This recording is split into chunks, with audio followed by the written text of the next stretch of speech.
back to my channel. My name is MJ and this is MJ's Place, where we discuss topics for financial freedom. This week's video is going to be Credit 102, the types of credit. Before we get started, I'm actually going to show a little article that I found online about repaying debt, but without further ado, we are going to jump right into the content. So the first thing I wanted to talk about is this lovely little article I found on CNBC, and it talks about repaying debt. I'll leave the link to this in the description. This is going to really tie into what we're going to discuss about understanding the different types of credit. One of the big things when you are looking into potentially getting, hopefully you can hear me, my microphone for some reason was way across the universe, is understanding that you have to manage the debt. So we're going to talk about what is a good credit mix to have, but this specifically is going to talk about why it's important to pay off debt and some of the different resources that are available for you to do that. So I'm going to leave this in the description box. Again, it was just a nice little article that I found online, especially considering the climate of today. The less you owe other people, obviously, the more cash flow that you'll have, which ties into, again, controlling your expenditures, making sure your purse doesn't have holes in it, things of that nature. Okay, so now let's go on over here into the slides. So again, we're going to talk about the different types of credit. So what are the different types of credit? The three main types are installment credit, revolving credit, and open credit. Installment credit. Installment credit is a type of loan in which you can borrow one lump sum and repay it with interest in regular fixed payments or installments over a certain amount of time. Once an installment credit loan is paid off in its entirety, the account is considered closed. Examples of installment loan credit accounts would be mortgages, auto loans, personal loans, student loans. So think, closed-end credit, right? A specific amount, you agree to pay it over a specific amount of time. Whatever the amortization of the loan is, they'll disclose that as well. But once it's paid off, it's done and it's closed. So that's installment credit. Revolving credit. Revolving credit or revolving credit accounts allow you to repeatedly borrow and repay amounts from a single line of credit up to a maximum limit. You are in control over how much you borrow and ultimately need to pay back. Interest is charged on any balance remaining on any balance remaining after each statement's due date. So it's really important to avoid ever paying interest if you pay your balance. So it's possible, I can't read today, to avoid paying interest if you pay your balance in full each month.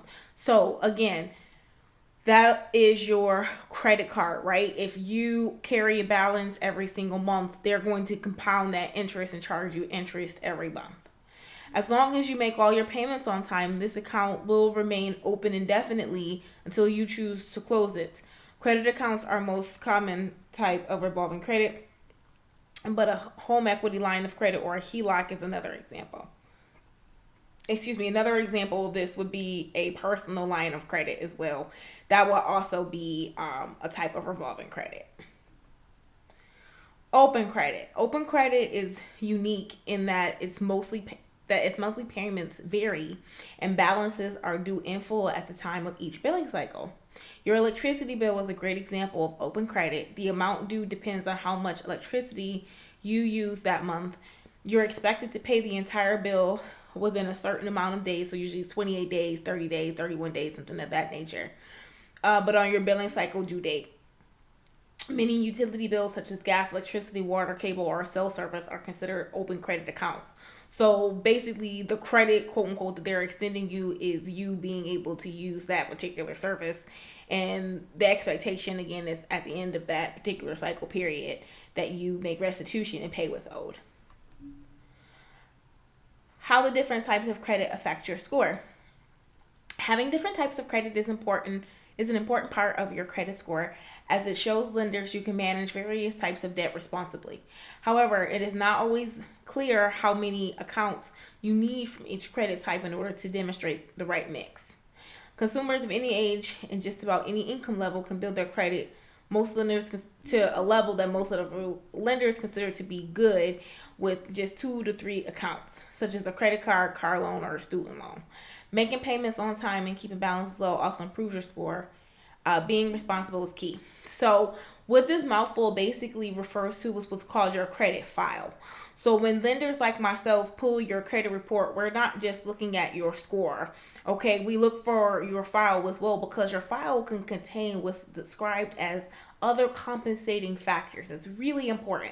So let's say we pull your score, you pull your report, and your score is either just below what a particular institution requires, or in my case, what my particular institution will require.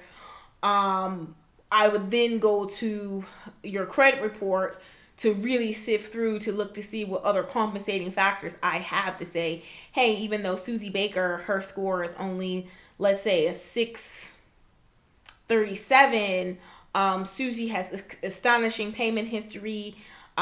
She's been with us for a while, so on and so forth. So we can still extend you credit, but it's based off of other things. So having the right mix, having a good file is important. Conversely, if you have a lot of different kinds of accounts, we're going to talk about this going forward as well. If you have a lot of different type of accounts, but you're not being responsible for them, then they can hurt you too. Like some things have a much more adverse effect on your score than others. You have some things that once you get a credit ding, you can lose 20, 30 points. So you want to be cognizant of that as well.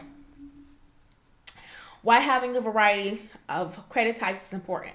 Your credit mix is one of the smallest factors involved in calculating your credit score, making up 10% of the equation, but it's still an important piece to watch out for. Lenders like to see a variety of credit types in your history because it shows you are capable of using the different types of credit responsibly, like we just talked about. So for example, if you have like a Macy's credit card, you have just a regular, let's say, Capital One card, or something of that nature, it shows that different types of lenders with different types of underwriting capabilities, one, extended you the credit, and then across those different profiles, again, you've been responsible. Having a good credit mix won't help you much if you're not making those payments on time, like we just talked about, and keeping a low utilization ratio.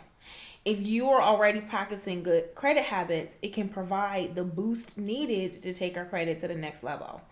So again, making sure that you're using things responsibly is the most important thing. And then coupling that with having a nice credit mix is important.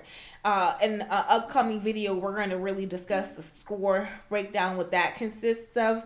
The more we understand credit, why it's important, how it's utilized, what lenders are looking at, the more we can begin to appreciate it and use it as the tool that is designed to be. Don't be afraid of credit. It is a powerful, powerful tool that can help you, especially once you understand the concept of other people's money, or OPP. It can really be beneficial to you. So how do we implement it? Well, it's generally not a good idea to take on debt for the sake of taking on debt. Consider taking on an additional type of credit if you have a need for it and can pay it off. So, not just going on a furniture store and getting, a few $1,000s worth of credit extended to you, charging it up, and you have no intention on paying it back.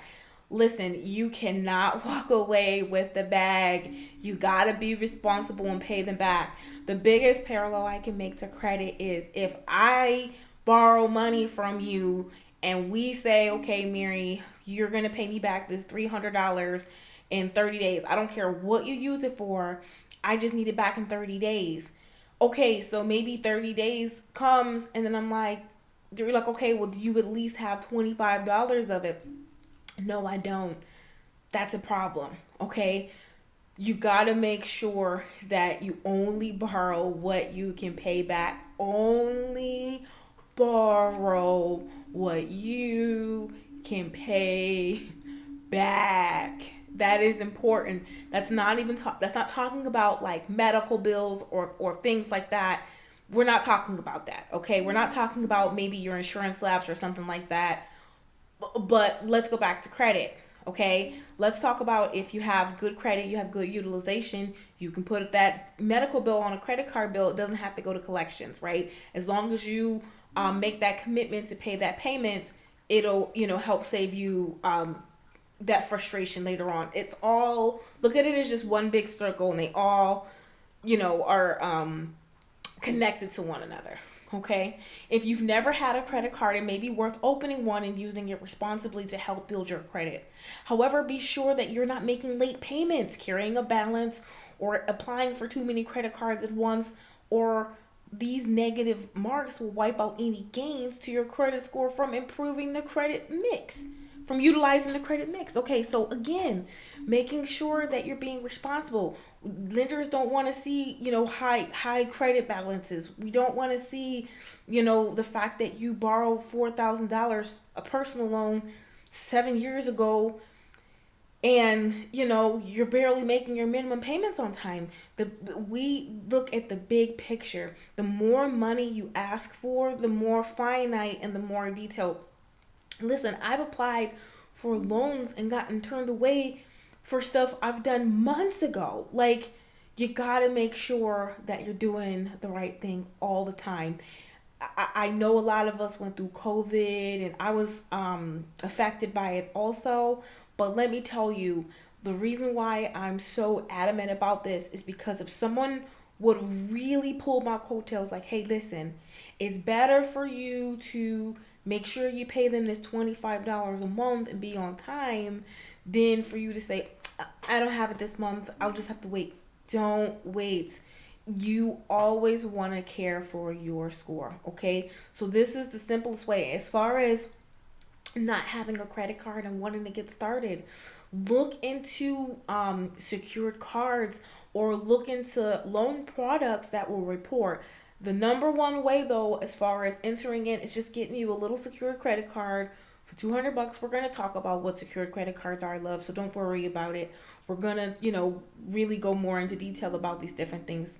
But what I really want you all to understand is it's important, and you have to have it. Yes, cash is if cash is king, credit is the universe, okay? Like, credit is the sovereignty, okay? You got to have credit. So the bottom line, keeping your debt levels low, especially credit card debt, and paying off your accounts on time are important steps you can take to help your credit scores. Having a healthy mix of credit, such as revolving and installment credit, can also help your credit scores. Staying on top of your payments, regardless of the credit type, can show lenders that you can responsibly handle various types of credit. But remember, if you don't absolutely need to open a new type of credit account, it's probably not worth it. Just focus on maintaining good spending and paying habits on whatever existing credit you have. Your scores can still benefit from that. So again, don't just because your credit score went up 10 points, you're applying for every credit card under the sun. What you got to keep in mind is when you're looking for more high level loans, like for example, a mortgage, they want to make sure you're not going to be in any financial trouble. So if we pull up your credit file and we see you've applied for 10 credit cards in 30 days, either someone stole your identity, it's something negative. We're like, why is this person applying for so many different cards? All right. Now, there are ways that you can mitigate, multiple pools and things of that nature, but just saying, on the up and up, if you just go, through the standard practice, you want to be mindful of a few different things when you're looking to, incorporate different kinds of credit to have a credit mix. Looking for offers that you're not necessarily pre-selected for, but offers that you're actually pre-approved for. That's really important. Also looking at offers that you're pre-approved for, realistic products, doing your research, reading the reviews, seeing if that particular lender actually conducts business with you. And don't just look at the score. Remember, it's the file. You can apply for something and still get declined, because even though you have the score, you may have other factors that don't support the extension of credit. Again, maybe you had some recent late payments. Maybe you just opened up a trade, or opened up a new account. So you want to remember, honeys, that when you're looking at credit and we're examining credit, remember there are many different pieces that make up the puzzle. All right. With that being said, thank you so much for watching. Like, share, and subscribe. And I will see you in my next video. I will talk you out as usual. Just continue to keep me and my family in prayer with the video editing. No, you know what? I am so excited and I'm so thankful to have an opportunity to come before you all. And I really hope that you love the content. And I will see you in next week's video. Bye.